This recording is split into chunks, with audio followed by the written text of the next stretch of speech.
প্রবলেমটা কি আপনার? আমাকে ফলো করছেন কেন? আমি আসলে সেদিনের জন্য এক্সট্রিমলি সরি, প্লিজ। সুন্দর চেহারা হলেই মানুষ ভালো হয় না, আচার ব্যবহারও ভালো হতে হয়।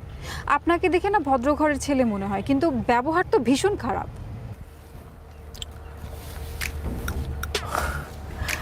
আমি আপনাকে বুঝিয়ে বলছি, আপনি একটু গাড়িতে উঠে বসুন। আমি শুনুন, আপনি কিন্তু আমাকে আর ফলো করবেন না। আমি যদি দেখি আপনাকে আমার আশেপাশে কোথাও, আমি ডিরেক্ট 999-এ কল করব।